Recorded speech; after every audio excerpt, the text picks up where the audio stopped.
MK ini bagian dari untuk penegakan konstitusi dan demokrasi yang dinanti oleh masyarakat secara luas. Prediksi satu saja contoh, misalkan ini permohonan gugatan dikabulkan, pemilu ulang ya, kan diperintahkan dan sifatnya final dan mengikat, berarti kan ini kapan dilaksanakannya? Sementara tahapan-tahapan yang lain kan sudah menunggu ini. Nah, kan begitu. Idealnya juga ini karena serentak gitu ya. Paling tidak di satu provinsi itu dengan kabupaten kota dia satu jalur lah istilahnya. Implementasinya ini di skala patra juga karena relevansi situasi daerah yang berbeda. Tapi idealnya kalau bisa satu jalur. Misalkan di provinsi Partai Hanura berkoalisi dengan PDIP misalnya, seperti biasanya Pilgub Bali. Harapannya juga di kabupaten kota bisa satu jalur juga.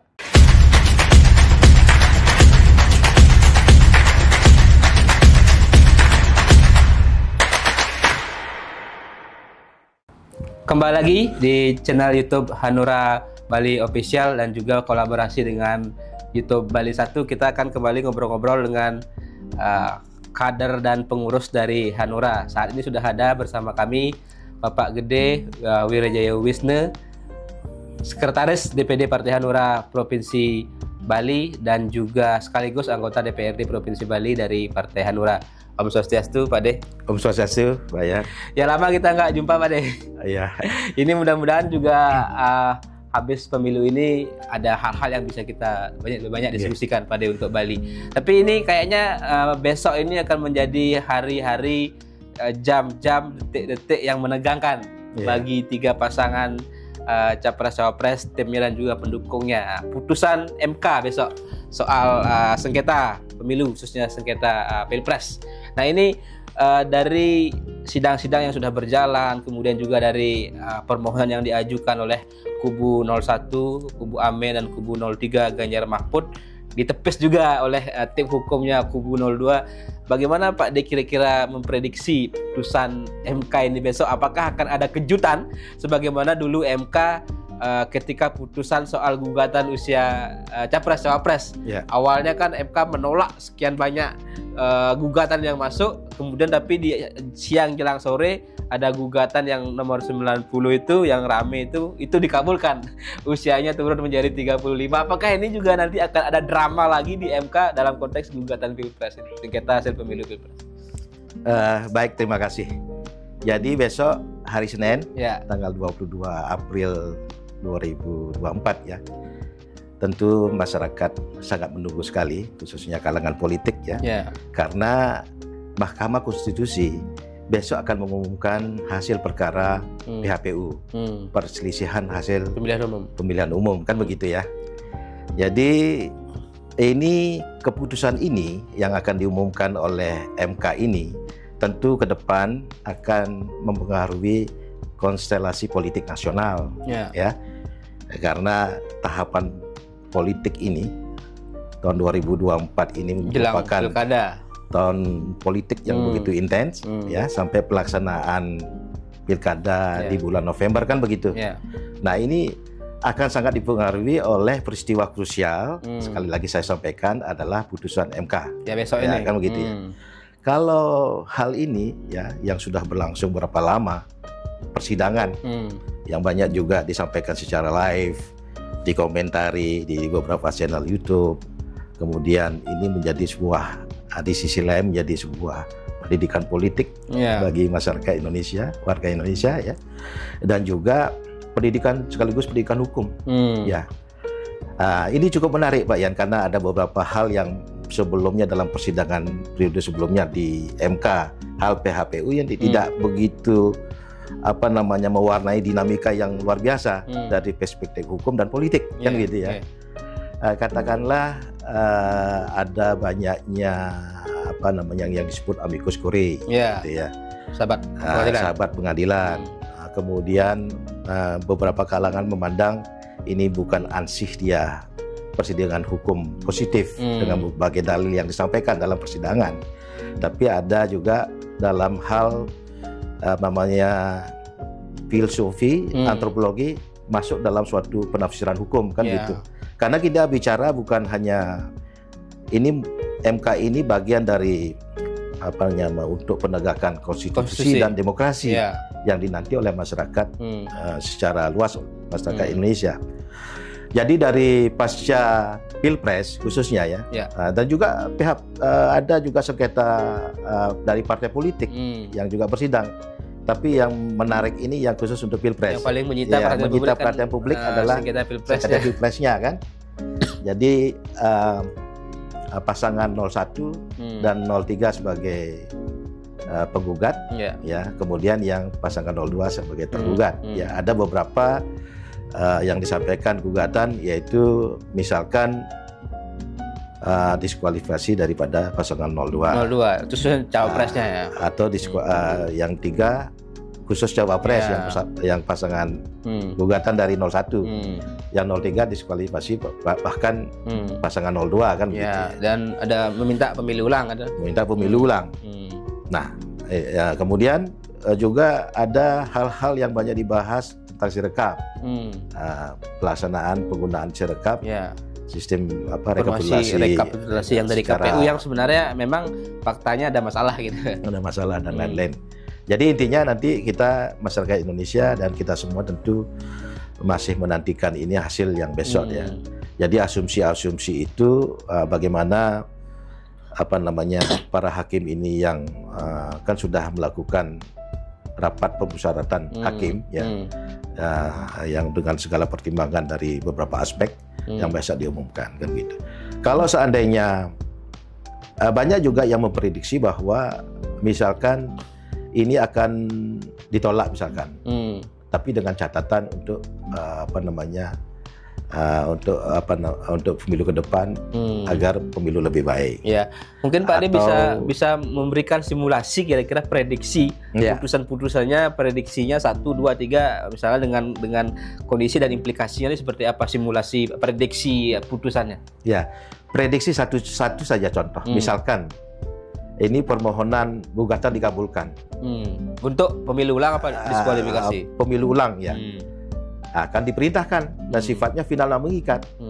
Berarti kan ini kapan dilaksanakan kan? Sementara tahapan-tahapan yang lain kan sudah menunggu ini. Kan begitu. Kalau diperintahkan untuk pemilihan umum ulang kan, itu satu. Kedua, ketika salah satu dari 02 ini diskualifikasi, Pak Prabowo melenggang ditetapkan sebagai dalam presiden terpilih. Tapi kan nggak ada capresnya, berarti kan satu paket harusnya. Satu paket. Nah kemudian apakah harus ada lagi pemilihan capres atau dia Prabowo bisa milih sendiri kan, gitu logika pertanyaannya. Oke, dari beberapa aturan main saya simak dari beberapa yang muncul saat ini itu bisa diusulkan lewat MPR gitu. Jadi Pak Prabowo bisa memilih wakil. Berarti hanya Prabowo yang dilantik jadi presiden, wakilnya lewat MPR. Lewat MPR gitu ya. Seperti itu kemungkinan atau dengan catatan tetap disahkan dilantik, dimenangkanlah Prabowo Gibran dengan catatan untuk perbaikan pemilu ke depan, catatan yang diberikan kan gitu. Ya itu. Jadi asumsi kita disahkanlah dulu ya, disahkan adanya tetap dilantik pada bulan Oktober ini. Nah, berarti setelah itu masih kita melihat seperti apa situasi politik nasional kan, bagaimana 01, 03 masuk dalam suatu koalisi masuk ke gerbong pemerintahan Prabowo, atau menjadi oposisi di luar, atau menjadi oposisi, atau dari 01 siapa yang masuk koalisi, siapa yang sebagai oposisi, begitu juga 03. Ini akan menarik karena akan ada diferensiasi turunannya kepada pelaksanaan pilkada. Iya, kan kalau gitu. Dipasangkan. Tapi secara time schedule, secara tahapan ini tidak akan mengganggu yang sudah ditetapkan oleh KPU. Itu pilkada. Ya. Nah, tapi tadi kalau misalnya bicara oposisi atau koalisi, kalau di paslon 01 kan ada 3 partai. Ada Nasdem, ada PKB, ada PKS. Kemudian di 03 yang lolos parlemen hasil pemilu 2024 kan hanya PDIP. Sebagai partai yang paling besar jumlah kursi atau suaranya di parlemen. P3 kan tidak lolos. Masuk Perindo juga, termasuk Hanura juga kan tidak lolos sebagai pendukung Ganjar Mahfud. Nah, ke prediksi Pak De dari anggap 4 partai yang ada di luar koalisi Indonesia Maju pengusung Prabowo Gibran, sekarang siapa yang paling berpeluang masuk ke pemerintahan Prabowo menjadi bagian koalisi? Apakah Nasdem, PKB, PKS, atau bahkan malah sebenarnya PDIP? Ya ini kan satu sisi proses hukum ini sudah berjalan di MK dan kita ketahui juga ada hal-hal politis yang sudah berjalan juga di antara partai-partai kan begitu. Pertemuan ketua partai antara Surya Paloh dan Prabowo sudah ketemu. Sudah. Kemudian kemarin ada wacana pertemuan Mega saat dengan Prabowo. Ya, betul ya. Tapi secara frame-nya saya sampaikan ya bahwa akan ada atau dinamika, ada partai politik yang gabung kan, ada juga yang di oposisi. Nah ini seperti saya sampaikan tadi akan berdampak pada diferensiasi turunan terhadap koalisi di pilkada serentak. Pilkada serentak. Katakanlah pada saat pilpres ya, PDIP sama P3, Hanura dan Perindo. Nah ini kan tegak lurus ketika pilpres dilaksanakan. Dan kemudian pasca putusan MK ini seperti apa nanti ininya, konstelasinya, itu bisa tetap seperti itu. Karena biasanya dalam pengalaman ini ya, kalau pilkada itu di skala patre biasanya. Ya, sesuai dengan karakteristik daerah masing-masing. Karakteristik daerah, situasi daerah setempat. Nah, partai mana yang chemistry untuk partai berkoalisi untuk mengusung kepala daerah kan gitu. Jadi tidak serta-merta tegak lurus dengan koalisi di pusat gitu ya. Tapi bisa juga masih dalam komposisi pilpres, itu bisa. Jadi seperti biasanya. Kalau case-nya saya sebutkan saja di Maluku Utara, ya kan? Hanura sudah ada komunikasi politik dengan PKS misalkan 01, 03 kan Hanura 03 untuk pengusungan calon gubernur Maluku Utara dan wakilnya, wakil gubernur. Karena ada 45 anggota dewan di sana, masing-masing memperoleh 5 kursi kan sudah 10 kursi, 20% kan cukup 9 kursi. Nah ini kawan kami, rekan di Maluku Utara sudah menjalin komunikasi politik untuk perhelatan pilkada gubernur di Cagup dan Cawagup di Maluku Utara gitu. Itu satu case ya. Dan kami tentu dalam suatu proses pilkada ini moralnya tentu DPP ya. Semua berproses dari bawah, aspirasi dari tingkat DPC ya untuk mengadakan komunikasi politik untuk sebuah koalisi 20% sehingga untuk bisa mengusung dan juga sebagai pendukung kalau dia tidak punya kursi parlemen kan gitu. Nah, semua proses sampai provinsi dan juga akhirnya muaranya DPP. DPP yang akan memberikan rekomendasi, begitu Pak.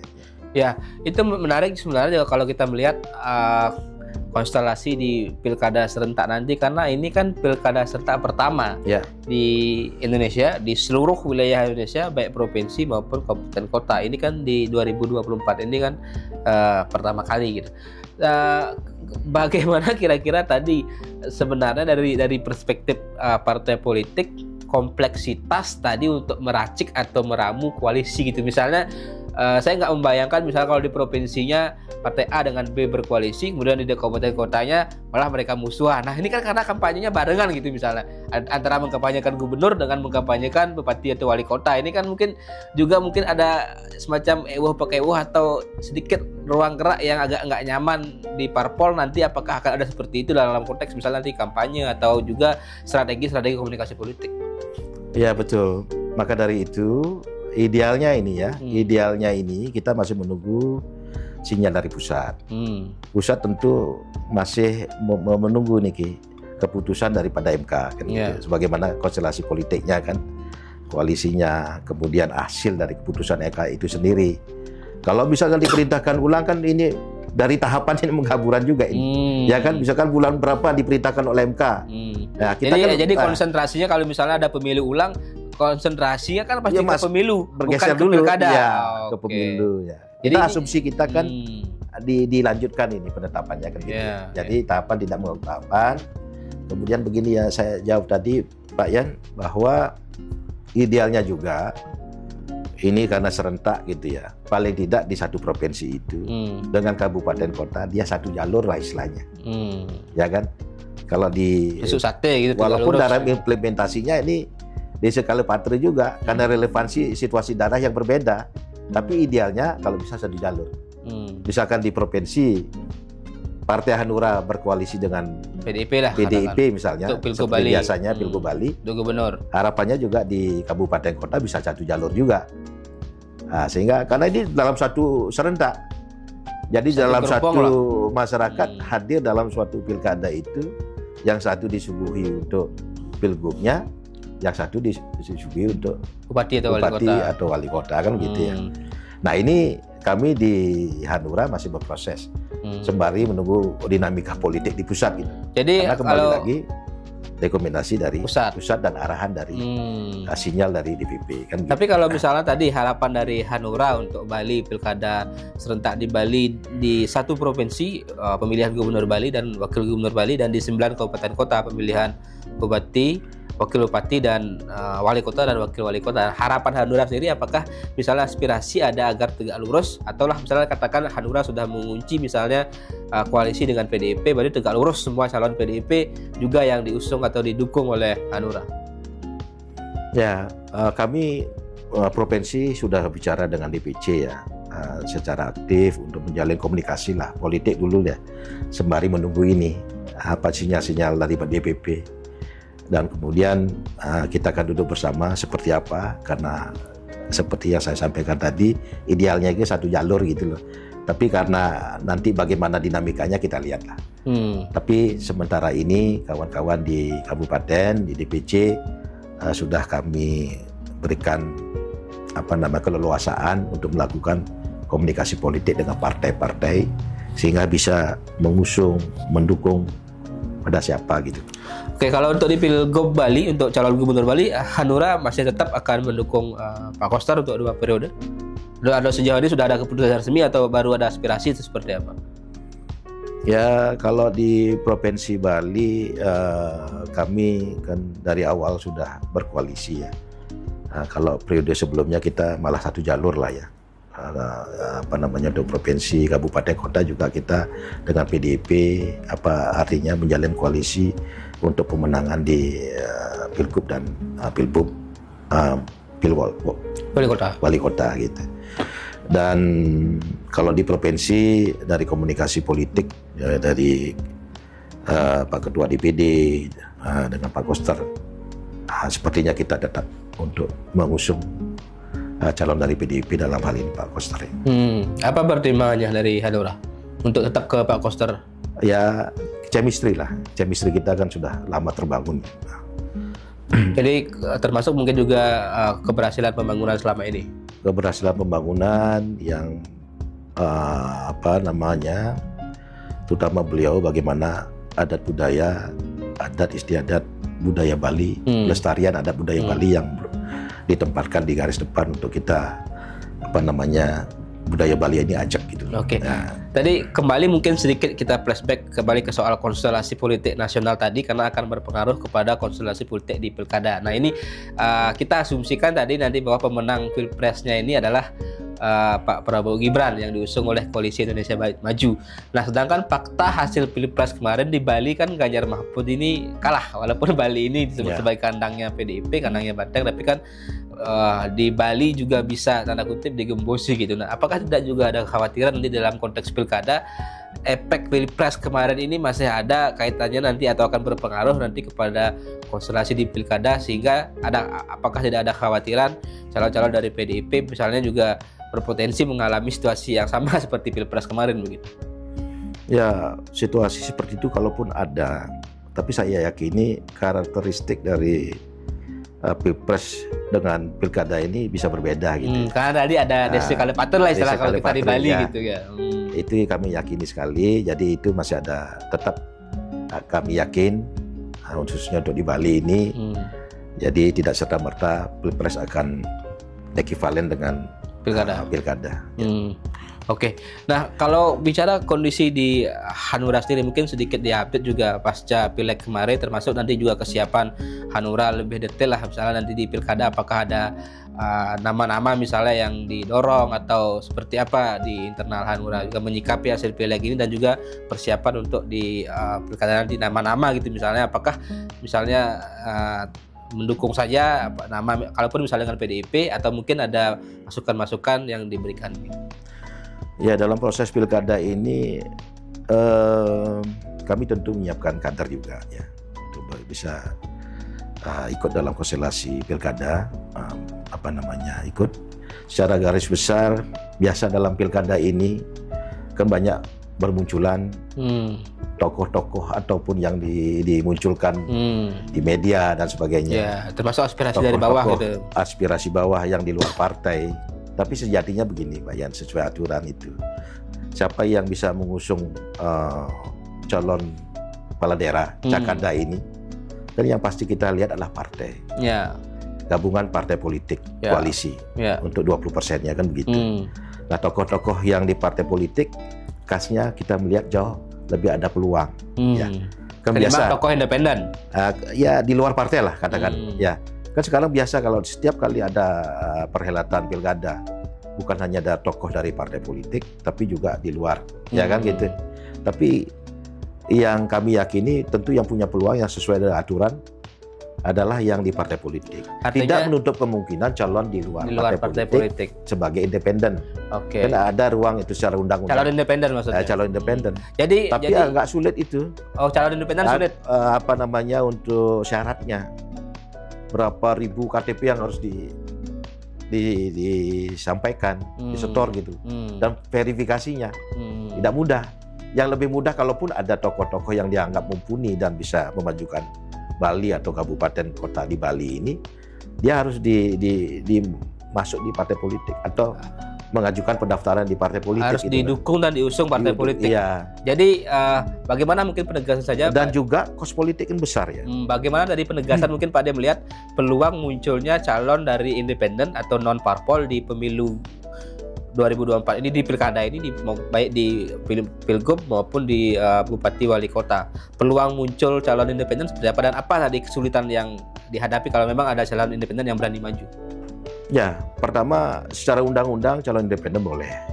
Tapi seperti saya sampaikan tadi, itu persyaratannya sangat sulit. Karena ada sekian persen dari jumlah penduduk. Misalkan Buleleng dengan penduduk 600.000. Berapa persen kan anggaplah ketentuannya misalkan 10% atau 5% kan sudah 30.000 KTP.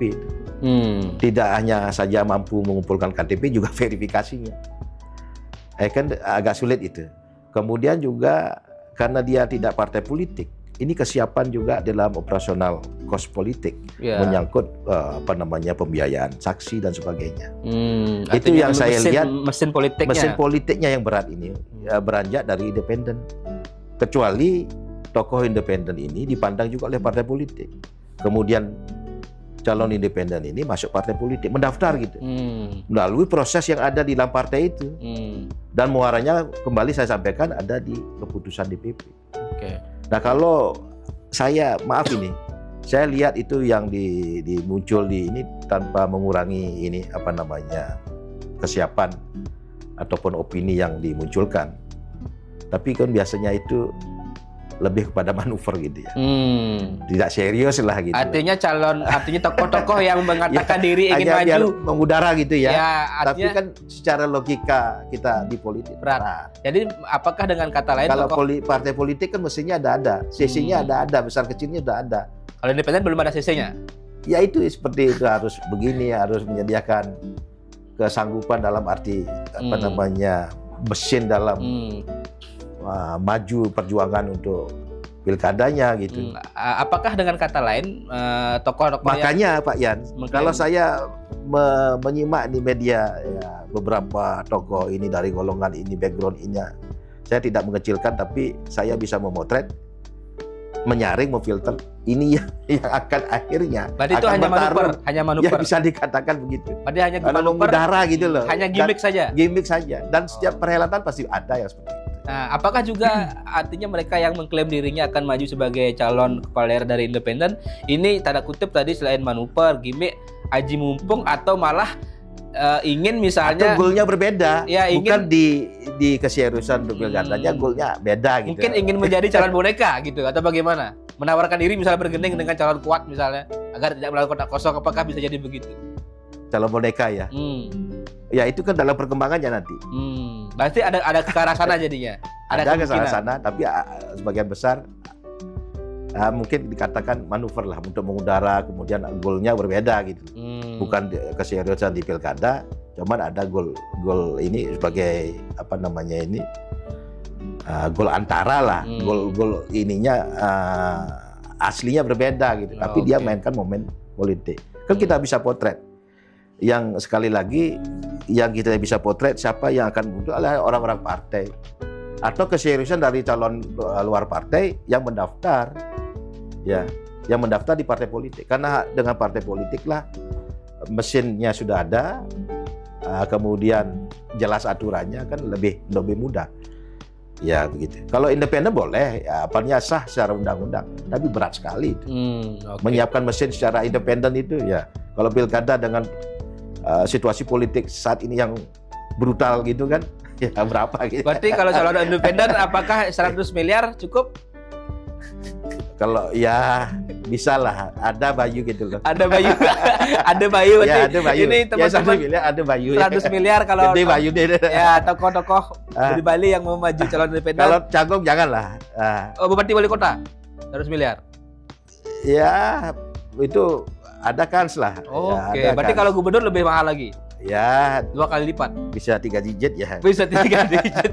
Waduh, bisa 3 digit. 3 digit. Oke, ya. Ini tapi kembali kalau ada mesin politiknya mungkin tidak sebesar itu. Sebesar itu. Nah, Oke. ini ya ini mungkin jadi concern juga lah. Tapi mungkin juga tadi mungkin juga penegasan terakhir dari Hanura untuk di pilkada ini dengan hasil pileg kemarin yang belum cukup memuaskan, bagaimana Hanura? Apakah masih bisa optimis memberikan kontribusi untuk panggung politik, panggung demokrasi dan juga eksistensi Hanura di Bali? Karena kan pilkada ini juga menjadi tolak ukur juga nanti untuk eksistensi Partai Hanura selepas hasil yang kurang memuaskan di pileg kemarin. Ya, pertama kan tentu hasil pemilu kemarin menjadi evaluasi kita secara internal di partai. Kemudian sebagai partai politik juga tentu ingin kita partisipatif dalam memunculkan calon-calon pemimpinnya, baik di provinsi maupun kabupaten kota. Itulah yang kami harus jalankan, komitmen sebagai partai politik kan kita. Kami yakin nanti tidak patah semangat ya, karena kita masih ada kursi gitu. Dan kemudian di mana saja masih ada bertahan? Ada di Buleleng, ada di Kelungkung dan Karangasem. 3 daerah itu. 3 daerah ya. Oke. Ya, terakhir mungkin pesan Pak De atau harapan juga kepada teman-teman Hanura, kader-kader Hanura agar juga bersemangat menghadapi masih ada event-event politik atau bahwa perjuangan Hanura belum selesai kan begitu. Ya. Jadi kembali saya sampaikan hasil daripada kemarin menjadi evaluasi daripada Hanura di Bali ya. Kemudian kami tetap optimis ya dengan pengalaman itu. Kemudian kita masih juga secara nasional masih cukup tinggi ya di kabupaten kota, di provinsi lainnya gitu ya. Jadi tetap kita melakukan mekanisme partai politik ya, kemudian sampai menyongsong pemilu 2029. Dan yang terdepan helatan pilkada ini sebagai partai politik, Hanura juga seperti partai politik yang lainnya tetap menjadi harus mengambil peran itu untuk menampilkan atau menghasilkan tokoh-tokoh pemimpin yang terbaik untuk Bali, kabupaten kota di Bali. Oke, ya terima kasih Pak De, sangat jelas pesannya dan tentu juga kembali kepada perbincangan kita awal. Kita berharap juga besok putusan MK itu ya adalah putusan yang terbaik untuk masa depan bangsa Indonesia. Apapun kita hormati putusan MK dan setelah itu kita bersiap menyongsong pilkada melahirkan calon-calon pemimpin terbaik untuk masing-masing daerah. Terima kasih Pak De sudah berbagi dengan kita. Kita akan sambung di kesempatan berikutnya.